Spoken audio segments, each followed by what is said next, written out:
Hi guys, I've got a little bit of a technical video that I'm going to make. I've got a couple of my catalogs opened up. This one is it's called a Kohler K63, but it has updates from 1970. And then this I think is a I don't know, I don't know if I filmed this catalog yet, but this is a 1965 American Standard catalog. And occasionally I get asked about the difference between some of the quiet flushing toilets from the 50s and the 60s, like the Standard Afwall, or the Crane Placidus, or the Kohler Kenwyn, and how are they different from the regular models like the Standard Glenco or the Kohler Kingston. And so basically the quiet toilets started coming out in the early 40s. In fact, let me see if I can find another catalog. Here's the 1948 Kohler catalog. And in the early 40s, some companies started coming out with a floor-mounted flushometer toilet that had a quieter flush than the regular models. So this is a Kohler Welland, and these are very rare. American Standard came out with the Afton in the early 40s, and that's a quiet flushing toilet. Coincidentally, they usually had swirly flushes. I don't know if that had anything to do with it or not. And you can't really see any differences in the cross sections between a Welland and, say, a Penryn. But in the 50s, the early 50s, they started coming out with wall-hung quiet flush toilets, like the Standard Afwall and the Kohler Kenwyn. And I wanted to point out something that's interesting on the Kohler models. So these are Kohler Corwyns and Kingstons from the late 60s. These would be the style with a siphon jet that's actually fed from the rear with side passages and the kind of circular looking trapway. And there's a very subtle difference between these two. And on a regular toilet, most toilets, like let's look at the Penryn. Need something to point with. Here's the water passages, and when the toilet's not being flushed, this is just a large open air space. When you flush the toilet, it sends water in at high pressure, and it forces all of this air out really quickly. And you can see, just because the water is going to sink down and it's going to push the air up, what happens in most toilets is that air gets pushed into the rim under high pressure, and what happens is you'll hear that combination of air and water coming out of the rim jets at high pressure. And when air comes out of a small opening under high pressure, it always makes a lot more noise than if it was just a solid stream of water. And so that's one of the main places, that's one of the biggest sources of noise from a toilet, is that air coming out of the rim. And especially on some flushometer toilets, that you can really hear a lot of air noise coming out of the rim jets. And so what Kohler did on the Kingston and Kenwyn, or actually, well, I'll show you my Kenwyn later. If you look on, really? I think these are, well, okay. I'm going to illustrate something that works, and then I'll show you, I'll prove to you that it's that way on my Kenwyn. What Kohler did, these toilets have this space here that gets full of air between flushes. On the Kenwyn, and I've never seen, I've never been inside of a Kenwyn. I actually think this is supposed to be the Kenwyn drawing. What they did is they put the passage that leads to the rim up higher. And you'll see that it's not that way on this one.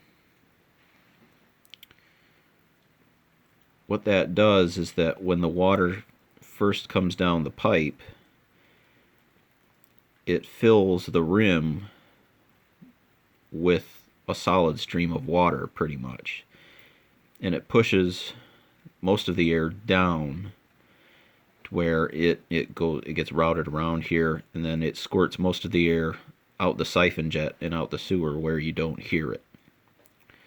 And so that's why, regardless of which of these drawings is supposed to be which, that's why the Kohler Kenwyn is quieter than a Kingston, and the Kenwyn, the 60s Kenwyns anyway, were quieter than the Kingstons. In the 70s, and hang on, in the 70s, we've still got the Kenwyn and the Kingston. The catalog drawings are the same, but the cross sections are different. Here, these are the Kingstons and Kenwyns from the 70s, which have a front-fed siphon jet, and you can clearly see that the cross section is very different.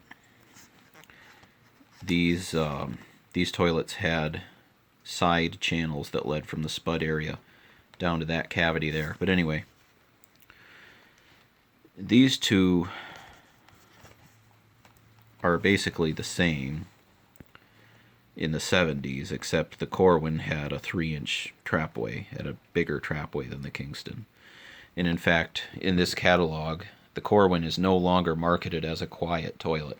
And I've seen 70s Kenwyns and Kingstons in real life, and they both flush. They're pretty noisy. The 70s Kohler wall hungs are noisy. A lot of air noise during the flush. Whereas in the earlier versions, you can see Kenwyn, it says quiet action, 3-inch passageway. That was the original selling point of the Kenwyn. And the Kingston has a 2 5/8 trap. In the 70s, it doesn't even say anything about a quiet feature. And so, what I'm going to do next is I'm going to show you the Kohler Kenwyn, and I'm going to show you that passageway that leads to the rim. Here's the Kenwyn. Sorry I don't have better lighting. It's in the attic. This is a 1962 model. I love the circular trapway. So, this is a little harder to see with the spud in place, but I'm going to attempt to show you. Hang on. So you can see in this, inside the spud, and way down in there is the large cavity that fills with air between flushes.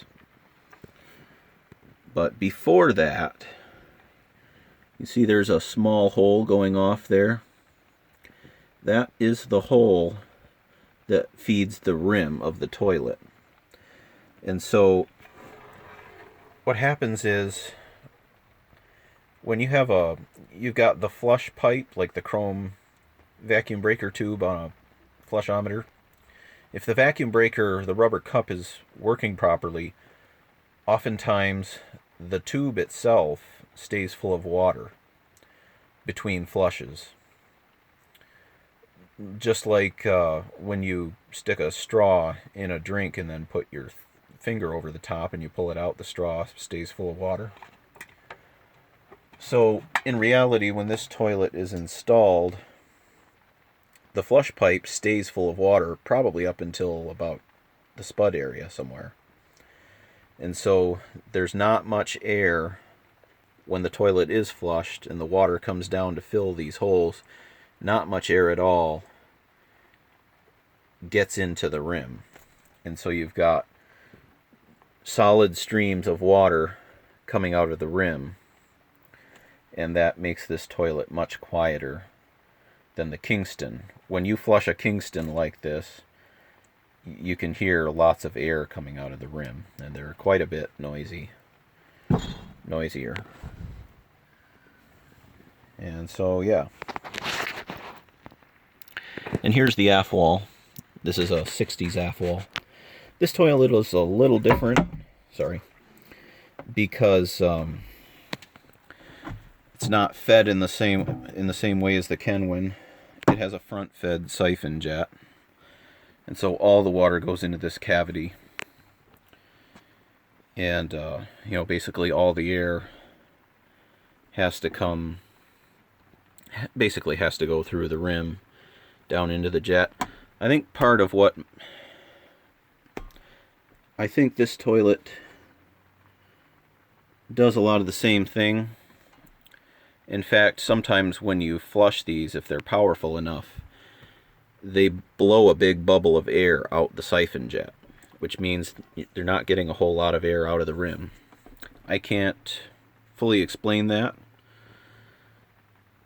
I think some of those factors in a toilet like this could have to do with how big the rim jets are, but also how big the siphon jet is. Sometimes toilets like this have a real small siphon jet that really squirts a high pressure water stream. And when you flush a toilet like that, that's probably going to cause a lot of the air to come out the rim jets. But you'll notice that's a really big siphon jet. And so, because it's really big, maybe that helps the air to come out the jet rather than the rim jets. But I don't know. It's also got this thing here, which is pretty cool. It kind of flushes the front of the bowl.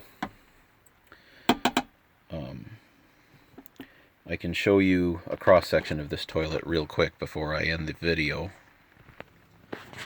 And I'll end right here. I'll show you cross-sections of the 60s Afwall. And it won't be really apparent in this one as to how these things flush quieter. But that is pretty interesting. Back spud version.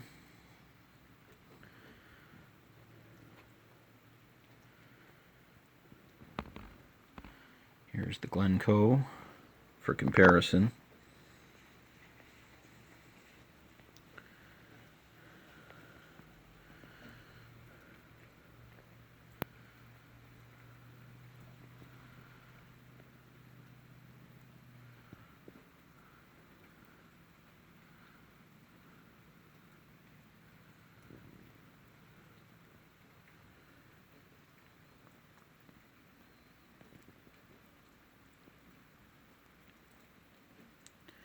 It's also worth noting that the quiet flush toilets were designed, it's not really that big a difference, but in the early 40s, Sloan started making a quiet version of the Royal and Crown flush valves.